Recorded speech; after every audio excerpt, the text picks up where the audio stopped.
शादी के बाद मेरे हस्बैंड को तुरंत काम पर जाना पड़ा। जब मेरे हस्बैंड शहर गए तो मैं अपने ससुर और देवर के साथ घर पर अकेली थी। एक बार मेरे ससुर ने मुझसे अपनी पीठ में तेल लगाने को कहा। जब मैं अपने ससुर को तेल लगा रही थी तो मेरा देवर छुपकर मुझे देख रहा था। तभी अचानक मेरी साड़ी की पल्लू सरक गई और उसके साथ ही मेरे ससुर और देवर की आंखें भी सरक गईं। फिर उन दोनों ने अपने घोड़े को तेल पिलाया और पूरी रात बिना रुके मुझे। हेलो दोस्तों, आज की इस कहानी में आप सभी का स्वागत है। इस कहानी में मैं एक लड़की का रोल निभा रहा हूं। मेरा नाम बसंती है और मेरी अभी अभी शादी हुई है। शादी के बाद मैं ऐसे घर में आई जहां एक भी औरत नहीं थी। मैं दिखने में बहुत खूबसूरत और अमीर घर की लड़की थी। जब मैं 10वीं कक्षा में थी तब मेरे माता पिता ने मेरी शादी तय कर दी थी। अब मैं 12वीं कक्षा में आ गई थी। तब मेरी शादी प्रेम से हो गई। शादी की पहली रात प्रेम अपने काम से शहर गया हुआ था। लेकिन शादी की पहली रात के बाद जब मैं सुबह उठी तो सामने अपने ससुर को देखी। मैंने उन्हें अपने कमरे के बाथरूम से बाहर आते देखी। शादी के बाद कुछ दिनों तक मैं चुप चुप रहती थी क्योंकि मुझे अपने ससुर के सामने बोलने से डर लगता था। अब मेरे हस्बैंड के शहर चले जाने के बाद मेरा देवर जो 22 साल का था और मेरे ससुर जो 50 साल के थे, मैं उन दो पुरुषों के साथ उस घर में अकेली महिला थी। शादी के दूसरे दिन मैं अपने ससुर की भारी आवाज सुनी और तब से मैं उनके सामने अपना सिर झुका के रहने लगी। मेरे ससुर थोड़ा इधर उधर घूमते रहते थे और मेरा छोटा देवर मेरे आगे पीछे रहता था। मेरे देवर का नाम सोनू और वह मुझे मेरे नाम से ही बुलाता था। मैं उसके बड़े भाई की पत्नी थी, लेकिन मैं उससे उम्र में छोटी थी, इसलिए वो मुझे मेरे नाम से ही बुलाता था। शादी के कुछ दिनों बाद मुझे बहुत बेचैनी होने लगी थी और मुझे अपने हस्बैंड प्रेम की बहुत याद आने लगी थी। मैं इस वक्त ऐसी हालत में थी कि मैं अपने कमरे से बाहर घर में नहीं जा सकती थी क्योंकि मेरे घर में 2 मर्द रहते थे। उस दिन दोपहर का खाना बनाते समय अचानक मेरे पेट में दर्द हुआ और मैं रोने लगी। मेरे रोने की आवाज सुनकर मेरा देवर सोनू रसोई में आ गया। उसने कहा, भाभी आप ऐसे क्यों रो रही हो? मैं उसे यह नहीं बता सकती थी कि मैं क्यों रो रहा हूं, लेकिन फिर मैं सोची कि शायद मेरा देवर मेरा रोना रोक सकता है। फिर मैंने उसे अपने रोने का कारण बताई। मैंने अपने देवर से बोली कि मुझे अपने हस्बैंड की बहुत याद आ रही है। फिर उसने कहा, भाभी मैं अभी भाई को बुलाता हूं। उसने तुरंत अपने मोबाइल फोन से मेरे हस्बैंड को फोन किया और उसने मेरी उससे बात कराई। मेरा हस्बैंड प्रेम ने कहा, मैं अभी कुछ दिन और काम में व्यस्त हूं। काम खत्म करके मैं जल्द ही वापस लौटूंगा, तब तक तुम अपना ख्याल रखना। प्रेम ने मुझे धैर्य रखने के लिए कहा था और फोन रखते समय उसने कहा था कि यदि तुम मेरे छोटे भाई और पिताजी का अच्छे से ख्याल रखोगी तो मैं तुमसे बहुत खुश रहूंगा। मेरे हस्बैंड स्वभाव और रूप दोनों में श्रेष्ठ थे। मैं अपने हस्बैंड को बोलते हुए सुनी थी कि उनकी खुशी अपने पिता और भाई को खुश करने में थी और मैं भी अपने ससुराल वालों को खुश रखना चाहती थी। प्रेम से बात करने के बाद मेरे चेहरे पर एक अलग सी खुशी थी। कुछ ही मिनटों में मेरा चेहरा बुरी तरह सूज गया। तभी मेरा देवर सोनू ने मुझे एकदम से गले लगा लिया और वह बोला, भाभी अब तो आप खुश हो ना? ऐसे मत रोया करो। अगर आपको कुछ महसूस हो तो कृपया आकर मुझे बताइएगा। मेरे देवर सोनू का स्वभाव मेरे हस्बैंड जैसा ही था, बिल्कुल भोला। कभी वो मुझे भाभी कहता था तो कभी मेरे नाम से बुलाता था। अब धीरे धीरे मेरी सोनू से बात होने लगी। मुझे कुछ चाहिए होता था तो मैं सोनू से कह देती थी, क्योंकि अभी तक मेरी अपने ससुर से आमने सामने बात नहीं हुई थी। उस शाम जब ससुर घर आए तो लंगड़ा कर चल रहे थे। उनके कपड़े भी कीचड़ से भरे हुए थे। उस समय सोनू भी घर पर नहीं था, वह किसी काम से बाहर गया हुआ था। अपने ससुर को ऐसे मिट्टी के कपड़े में देखकर मैं समझ गई कि ये कहीं गिर गए होंगे। मेरे ससुर घर आए और मुझे बाहर से आवाज देकर बुलाया। मैं तुरंत बाहर गई और उनसे उसका बैग ले लिया। मेरे ससुर ने मुझसे पानी का मोटर चालू करने को कहा। उसने मेरे सामने अपना कुर्ता उतार दिया।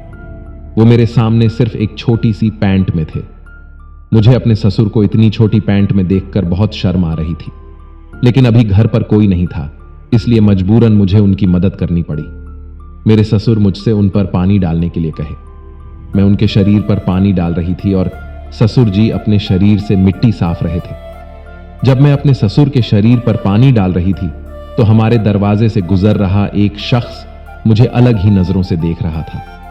मेरे सामने मेरे ससुर आधे कपड़े पहने खड़े थे, लेकिन वे बिल्कुल भी शर्मीले नहीं थे।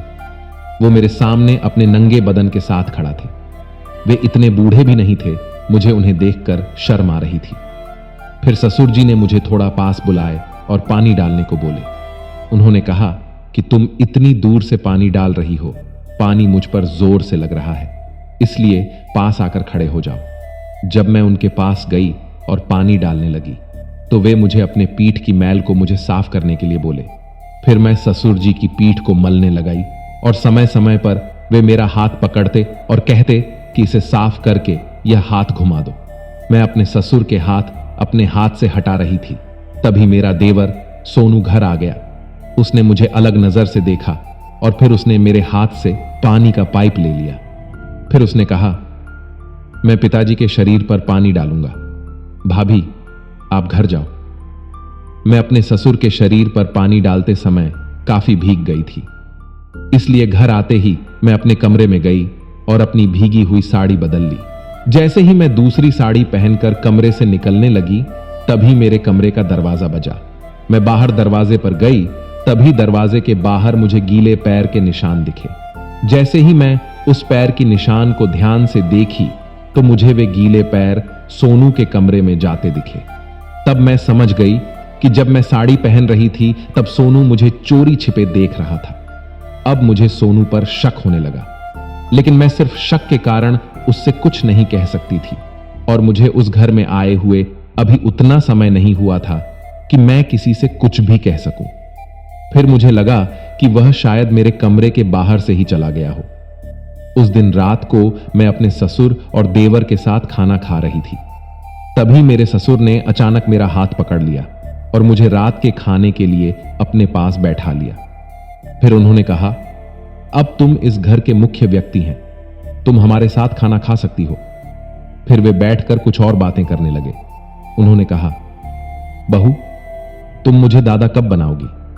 मैं जल्द से जल्द अपने पोते की आवाज अपने घर में सुनना चाहता हूं। क्या उन्हें नहीं पता था वह किस बारे में बात कर रहे थे? क्या उनको पता नहीं कि उनका बेटा अपनी शादी की पहली रात से शहर गया हुआ है? अब मैं अकेले गर्भवती कैसे हो सकती हूं? मैंने उनसे आगे बात किए बिना बस अपना सिर हिला दी। मुझे लगा कि शायद मेरे देवर और ससुर जी को मुझसे कुछ कहना है। तभी ससुर जी ने मेरे सामने अपने पोते का विषय उठा दिया। मेरा मतलब है, मैंने अनुमान लगाया था कि मेरे हस्बैंड प्रेम जल्द ही घर आएंगे। वह मुझे सरप्राइज देने वाला थे, इसलिए मैं अपने ससुर के मुंह न लगकर सोचकर बात कर रही थी। मेरे ससुर ने मुझे कुछ नहीं बताया था कि प्रेम के साथ कुछ हुआ है। मैंने उनसे कोई सवाल भी नहीं की। रात के खाने के बाद ससुर जी ने मुझे अपने पैरों की मालिश करने के लिए अपने कमरे में बुलाया। हालांकि उनका छोटा बेटा अभी घर पर था, फिर भी मुझे ही बुलाए। मैं जब उनके कमरे में गई तो वो अब भी मेरे सामने बिना शर्ट के बैठे हुए थे। जैसे ही मैं उनके कमरे में दाखिल हुई, उन्होंने मेरे सामने अपनी पैंट घुटनों तक नीचे खींच लिया और मुझसे अपने पैरों की मालिश करने को बोले। जैसे ही मैंने अपने ससुर के पैरों पर तेल मला तो वो मेरी तारीफ करने लगे। उन्होंने कहा, बहू तुम्हारा स्पर्श आकर्षक है। फिर ससुर जी बड़बड़ाने लगे थे। तब से वे जो कुछ भी बात कर रहे थे, मैं उनकी बात पर सिर झुकाई और सिर हिलाई जा रही थी। लेकिन जब मैं ऊपर देखी तो पाया कि मेरे ससुर अपनी आंखें बंद करके मेरे हाथ के स्पर्श का आनंद ले रहे थे। उनके चेहरे के भाव कुछ अलग से दिख रहे थे। तभी मैं उनके कमरे से बाहर जाने की सोची और अपने देवर सोनू को आवाज लगा दी। फिर मेरे ससुर ने कहा, सुन बहू, मुझे पता है कि तुम सोनू को याद कर रही हो, लेकिन अब उसे भी काम करने की जरूरत है। लेकिन तुम बिल्कुल भी डरो मत। सोनू मेरा अपना बेटा है, उसमें और मुझ में कोई अंतर नहीं है। अगर तुम्हें कुछ महसूस हो तो कृपया आकर मुझे बताना। ससुर जी मुझसे बात कर ही रहे थे कि बाहर से सोनू को खांसी आने लगी। उसकी आवाज देखकर मेरे ससुर को लगा कि शायद सोनू उनके कमरे के बाहर है। तब उन्होंने उसे आवाज दिया। दरअसल सोनू ससुर के कमरे के बाहर ही खड़ा था। कुछ ही देर में वह कमरे के अंदर आ गया। ससुर विनय को नाराज करना चाहते थे क्योंकि वह कमरे की बाहर क्या कर रहा था, लेकिन वह बात बदलकर मुझसे कहने लगे कि जब भी मैं घर पर न रहूं तो तुम सोनू को बता देना कि तुम्हें क्या चाहिए। सोनू प्रेम का भाई है। प्रेम, मैं और सांग हम तीनों एक ही हैं। तुम हमारा ख्याल रखो, हम तुम्हारा ख्याल रखेंगे। ससुर जी की नजर में हमारा ख्याल रखने का अलग ही मतलब था और मुझे धीरे धीरे इसकी आदत हो रही थी, इसलिए मैंने उन्हें प्रणाम किया और अपने कमरे में चली गई। अगली सुबह जब मैं उठी तो देखा कि मेरा देवर सोनू मेरे बगल में सोया हुआ है। सोनू मेरे बगल में सो रहा था, लेकिन इससे भी अधिक चौंकाने वाली बात यह थी कि मेरे ससुर भी मुझे मेरे कमरे के बाथरूम से बाहर आते हुए दिख रहे थे। कल रात उसने मुझसे कहा कि हम दोनों तुम्हारे लिए प्रेम की तरह हैं, और आज सुबह मुझे उनकी बातों का मतलब समझ में आया। आखिर उस घर में मेरे साथ क्या हो रहा था, मुझे कुछ समझ नहीं आ रहा था। ससुर जी मेरे कमरे से बाहर गए, फिर मैंने अपनी आंखें पूरी खोल दी और उठकर बिस्तर पर बैठ गई। जागते ही मैंने सोनू को भी जगाया। फिर मैं उससे बोली, सोनू तुम मेरे कमरे में क्या कर रहे हो?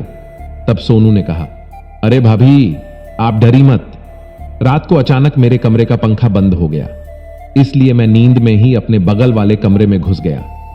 अब जब आपने मुझे जगा दिया है तो मैं समझ गया कि मैं रात को तुम्हारे कमरे में आया था। रात के अंधेरे में मुझे कुछ दिखाई नहीं दे रहा था, इसलिए गड़बड़ हो गई। मुझे क्षमा करें और इतना डरने की जरूरत नहीं है। रात को पिताजी आपको बताएंगे कि प्रेम भाई क्या है और मैं क्या हूं। भाई के बाद इस घर पर मेरा ही अधिकार है। घर पर अधिकार होने के साथ साथ इस कमरे में भी मेरा अधिकार है। मैं सोनू को अच्छी तरह समझ गई, लेकिन वह बोलने में बहुत असभ्य था। सुबह उसने मुझसे असभ्य भाषा में बात की थी। उसका यह सब कहना मेरे लिए बहुत बड़ी बात थी, इसलिए मैं अपने हस्बैंड प्रेम को उसके छोटे भाई के व्यवहार के बारे में बताने वाली थी। अब मैं प्रेम के घर आने का इंतजार कर रही थी। शादी के बाद वह मेरी खुशनुमा सुबह नहीं थी, बल्कि एक अस्त व्यस्त सुबह थी, क्योंकि मैं सुबह उठी तो पाया कि मेरा देवर मेरे बगल में सो रहा है और ससुर जी मेरे बाथरूम से बाहर आ रहे हैं। इतना बड़ा 10 कमरों का घर होने के बावजूद उन दोनों को सोने के लिए मेरे कमरे में बिस्तर और मेरा बाथरूम कैसे दिख जाता है। सुबह से मैं अपने कमरे में बैठी बहस कर रही थी, तभी मुझे बाहर से अपने ससुर की आवाज सुनाई दी। मैं जल्दी से बिस्तर से उठी और कमरे से बाहर चली गई। मैंने 5 मिनट में नाश्ता बनाकर उनके सामने रख दिया। नाश्ता करते समय ससुर जी ने सोनू से कहा, दोपहर को जब प्लम्बर मिस्त्री बाहर के बाथरूम में नल चेक करने आएगा तो तुम घर पर ही रहना, क्योंकि बहू घर में अकेली है। हमारे घर में सिर्फ मेरे कमरे में ही मेरा अलग बाथरूम था, बाकी सबके लिए एक कॉमन बाथरूम था। ससुर जी की बात से अब मुझे समझ आ गया कि कॉमन बाथरूम का नल टूट गया है और इसीलिए सुबह मेरे कमरे के बाथरूम में आ गए होंगे। उस दिन दोपहर के समय प्लम्बर मिस्त्री नल पर काम करने गया था। ससुर जी अपने काम पर गए हुए थे। मेरे ससुर गांव में एक डेयरी पर काम करते थे। गांव में उनका बहुत नाम था। मेरा देवर सोनू अभी सीख रहा था। दोपहर को नल पर प्लम्बर मिस्त्री के काम पर से जाने के बाद सोनू और मैं घर पर थे। दोपहर के भोजन के बाद मैं अपने कमरे में बैठी थी, तभी सोनू मेरे कमरे में आया। उसके हाथ में एक बक्सा था। उसने डिब्बा मेरे सामने रख दिया। फिर सोनू ने कहा, यह पार्सल आपके लिए प्रेम भाई ने शहर से भेजा है। पार्सल में एक पंजाबी ड्रेस और मिठाई का डिब्बा था। प्रेम ने मेरे लिए एक नोट लिखकर भेजा था। इसमें लिखा था कि प्रिय पत्नी, मैं जल्द ही गांव में वापस आपसे मिलने आऊंगा। प्रेम का मधुर संदेश पढ़ने के बाद मैंने तुरंत उसकी भेजी हुई मिठाइयां खा ली और मिठाइयां खुद के साथ साथ सोनू के साथ भी बांट ली। प्रेम का मैसेज पढ़कर मैं इतनी खुश हुई कि मैंने एक साथ 3-4 मिठाइयां खा ली। मैंने सोनू को दी हुई मिठाइयां ले ली और वह कमरे से बाहर चला गया, जिसके बाद मैंने कुछ देर आराम किया। जब मैं उठी तो बाहर तेज रोशनी देखी। जैसे ही मैं उठी तो मैं अपने चेहरे पर धोने के लिए बाथरूम में चली गई। जब मैंने खुद को शीशे में देखा तो हैरान रह गई, क्योंकि मेरा चेहरा और गर्दन पूरी सूज गई थी। मुझे समझ नहीं आया कि 1 घंटे की नींद में मैं इतनी सूज कैसे गई। मुझे याद नहीं कि था कि सोने के बाद में मैं कितनी बार उठी भी या नहीं। फिर मैं रसोई में अपने लिए खाना बनाने लगी। तभी घर का दरवाजा बजा। दरवाजा खोली तो सामने मेरी बचपन की दोस्त ईशा थी। ईशा ने मुझसे कहा, बसंती, मैं कल तुमसे मिलने आई थी, लेकिन जीजू ने मुझसे कहा कि तुम सो रही हो। कल दोपहर को ईशा मुझसे मिलने आई थी, इसका मतलब मैं पूरे 1.5 दिन के बाद उठी हूं। मैं पहले कभी इतनी गहरी नींद नहीं सोई थी। तब ईशा बात कर रही थी। उसने कहा, मैं अपने चाचा के गांव आई थी। मैं जब सुनी कि तुम्हारी शादी इसी गांव में हुई है तो मैं तुमसे मिलने तुम्हारे घर आ गई। ईशा ने मुझसे कहा कि बसंती जीजू आपसे बहुत प्यार करते हैं। यह तुम्हारे शरीर से मुझे पता चल रहा है। कल भी जब मैं तुमसे मिलने आई थी तो जीजू तुम्हारे बगल में बैठे थे और तुमसे बहुत खुश लग रहे थे। शादी के बहुत ही कम दिनों में तुम्हारी सेहत निखर गई है। मैं इन सब के चक्कर में ईशा से पूछना भूल गई कि वह कैसी है, लेकिन उससे यह पूछने के बजाय मैं उससे यह पूछना चाहती थी कि वह तब से किसे मेरा पति समझती है। मैंने उससे कहा, तुम सच में जीजू किसे बोल रही हो? फिर उसने कहा, मैं उस आदमी को बुला रही हूं जो कल तुम्हारे घर में तुम्हारे बिस्तर पर बैठा था। उसका नाम सोनू है ना? ईशा ने मेरे देवर सोनू को मेरा पति समझ लिया। सोनू एक जवान खूबसूरत लड़का था। किसी को भी ऐसी गलतफहमी होना स्वाभाविक था, इसलिए मैंने उससे कहा, सोनू मेरा पति नहीं है, वह मेरा छोटा देवर है। मेरे हस्बैंड शहर में नौकरी करते हैं। जल्द ही वे मुझे शहर ले जाएंगे। फिर ईशा ने कहा, मुझे यह सुनकर अच्छा लगा कि जीजू शहर में नौकरी करते हैं, लेकिन बसंती, जब तुम्हारे पति शहर में हैं तो तुम यहां गांव में अपने ससुर और देवर के साथ क्या कर रही हो? कल जिस तरह तुम अपने बिस्तर पर अपने देवर के साथ बैठी थी, मुझे लगा कि वह तुम्हारा पति है। इस घर में 3 अकेली महिला हैं। यह सब देखकर मुझे लगता है कि तुम्हें यहां सावधान रहना चाहिए, अन्यथा जितनी जल्दी हो सके अपने पति के साथ शहर चली जाओ। ईशा ने कुछ ही मिनटों में माहौल को बेहद गंभीर बना दिया था, लेकिन उसने जो भी कहा वह सही था। मुझे भी अब घर में उन 2 आदमियों के साथ रहना सुरक्षित महसूस नहीं हो रहा था। उनका बातचीत, मेरे देवर का आगे पीछे घूमना, वो सारी चीजें कुछ अलग ही दर्शा रही थीं। अब तो हद हो गई। मैं लगभग 1.5 दिन तक सोती रही और घर में किसी ने मुझे इस बारे में कुछ नहीं बताया। मुझे समझ नहीं आया कि एक ही रात में मेरा शरीर अचानक इतना अच्छा कैसे हो गया। जैसे ही ईशा ने माहौल को गंभीर बनाया, उसने मुझे फिर से चंचलने डाल दिया। वो बोली, जीजू शहर में नौकरी करते हैं तो उनके पास मोबाइल फोन तो होगा ही। क्या वे सोशल मीडिया पर होंगे? मैंने उससे कहा, मुझे इस बारे में कुछ नहीं पता, मेरे पास अपना मोबाइल फोन भी नहीं है। इस पर ईशा ने कहा, तुम बस मुझे जीजू का नाम बता दो, मैं सोशल मीडिया पर उनका नाम सर्च करती हूं। ईशा ने कुछ ही देर में अपने बड़े मोबाइल में प्रेम का नाम सर्च किया। वहां मुझे प्रेम की कई तस्वीरें देखने को मिली। ईशा को मैं थैंक यू बोली, जिसके कारण मुझे प्रेम की कई अच्छी तस्वीरें देखने को मिली, लेकिन मैं कुछ समझ ना पाए। तभी प्रेम की तस्वीरें देखने के बाद ईशा तुरंत अपने घर चली गई। ईशा बचपन से ही अपने माता पिता के साथ शहर चली गई थी, तो उसके माता पिता ने उसे अच्छी शिक्षा दी थी और इसीलिए वह इन सभी चीजों से अच्छी तरह वाकिफ थी। मुझसे बातचीत के बाद ईशा अपने मामा के घर के लिए रवाना हो गई। उसके जाते ही ससुर जी और मेरा देवर घर आ गए। मेरा देवर मुझसे नजरें चुराता नजर आया। रात के खाने के बाद ससुर जी मेरे देवर को अपने कमरे में बुलाएं। वह लड़खड़ाते हुए उनके कमरे में गया। फिर क्या पता मुझे अंदर क्या हुआ, लेकिन मुझे उन दोनों पर शक होने लगा, तो मैं उन दोनों के पीछे पीछे ससुर जी के कमरे के पास चली गई। मैं अपने ससुर के कमरे की देखभाल करने लगी। मैं उन दोनों की बातें छुप कर सुनने लगी। मेरा देवर मेरे ससुर से बात कर रहा था कि पिताजी ज्यादा जल्दी मत करो, एक तो बसंती अभी बहुत छोटी है। जब मैं पहली बार उसके साथ सोया तो वह एक ही दिन में पूरी तरह सूझ गई थी। अब हमें कुछ दिन और रुकना पड़ेगा। ससुर ने कहा, तुम मुझे बहुत डरपोक लगते हो। इतनी आकर्षक और खूबसूरत महिला अपने सामने देखकर भी तुम बहुत डरे हुए हो। अब मुझे कुछ मत बताना, मुझे 2 दिन में रिजल्ट चाहिए। ससुर जी सोनू से कैसा रिजल्ट की बात कर रहे थे, मुझे कुछ भी पता नहीं चला। सोनू को मेरे शरीर की सूजन का कारण पता था। इसका मतलब है कि मैं 1.5 दिन तक सोई नहीं, बल्कि निश्चित रूप से उन दोनों यह किया धरा है। इन दोनों का कुछ लेना देना जरूर है। इससे पहले कि कोई उनके कमरे से बाहर आ जाए और मुझे देख ले, मैं तुरंत वहां से अपने कमरे में चली गई। कुछ देर बाद ससुर जी मेरे कमरे में आए। फिर उसने प्रेम के नाम से एक डिब्बा मेरे हाथ में रख दिया। जिस प्रकार मेरा देवर मुझे डिब्बा दिया था, वैसा ही डिब्बा मेरे सौर ने मुझे दिया। फिर उन्होंने कहा कि प्रेम तुम्हारे लिए शहर से यह पार्सल भेजा है।